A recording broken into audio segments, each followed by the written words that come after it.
Hello everybody, today we're going to talk about the Floquet control of periodically driven magnetic lateral heterostructures. I am Mahmoud Asmar, and this work was done in collaboration with Juan Conce at the University of Alabama, and it was supported by the Department of Energy, the Basic Energy Sciences Division. So to begin, we can see that the magnetic lateral heterostructure is composed of a left and right ferromagnets that are sandwiching a two-dimensional electron gas. In this type of system, we have a magnetic exchange interaction between the left and right ferromagnet that is mediated via the electrons of the two-dimensional electron gas in what is known as the RKKY interaction. This interaction strongly depends on the Fermi surface properties of the two-dimensional electron gas and the width of this two-dimensional electron gas that is sandwiched between the two ferromagnets. Then, since the RKKY strongly depends on the Fermi surface properties of the two-dimensional electron gas, then we expect that irradiating this two-dimensional electron gas with light will lead to interesting effects in the RKKY mediated exchange. And this is due to the renormalization of the equilibrium bands and the formation of the Floquet block states due to irradiation. Then we can expect that the irradiation of this lateral heterostructure with light will allow us to control the RKKY mediated exchange by simply controlling the light properties such as the frequency and the electric field amplitude. So if we have a two-dimensional electron gas that's described by a single parabolic band and we irradiate it with light, the light-matter coupling can be described by the minimal coupling to the vector potential, which in this case describes a circular polarized light, and this vector potential is periodic in time. Consequently, the light-driven system Hamiltonian is also periodic in time, which allows us to use the Floquet theorem, which grants the existence of solutions to this Hamiltonian that take this form over here. In this form, epsilon is the quasi-energy, and phi are the Floquet states, which are also periodic in time and can be decomposed into their different Fourier components. And we can find the Floquet Hamiltonian and write it in the Fourier representation. In the Fourier representation, the Floquet Hamiltonian takes a tridiagonal matrix form, and the term V1 times K represents a momentum-dependent light-matter coupling strength. And if we diagonalize this Hamiltonian, we can see that the quasi-energies describe the appearance of the distinct Floquet bands that are separated by h power omega. And in addition to that, we have the energy shift of these bands away from zero by an amount of V2. So, since we are interested in describing the magnetic exchange coupling between the two ferromagnets in this irradiated lateral heterostructure, we use the Keldysh-Floquet formalism in order to find the time average magnetic exchange.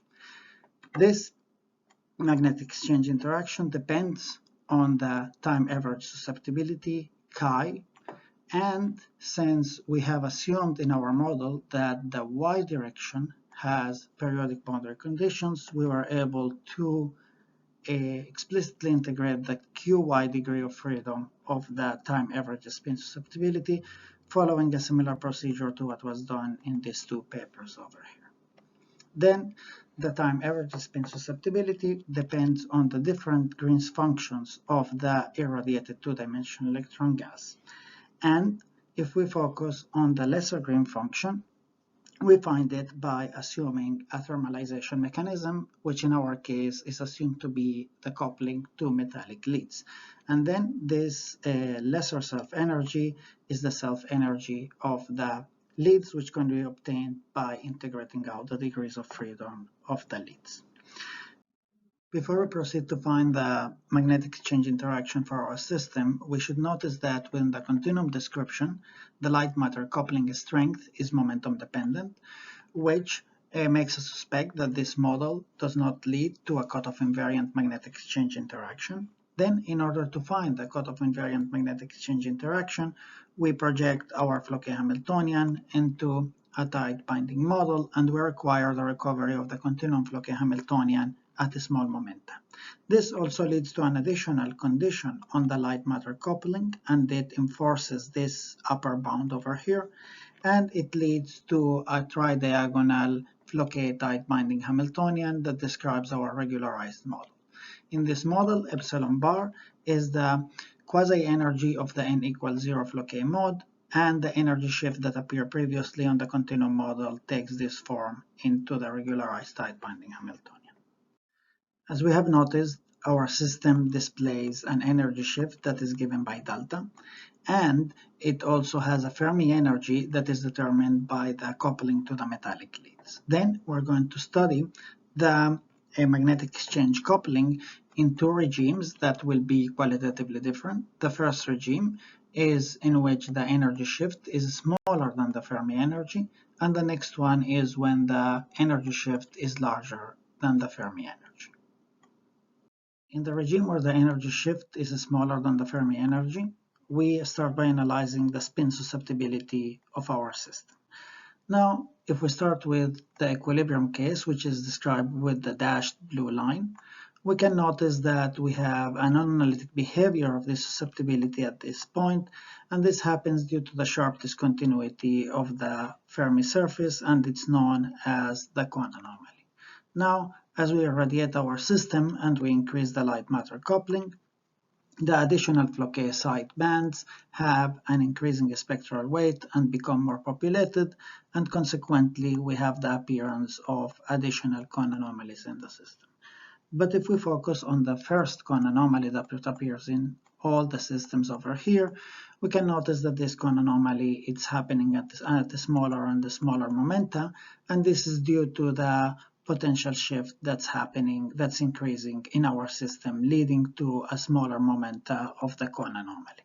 Then the locations of these Kohn anomalies can be explained by two different processes.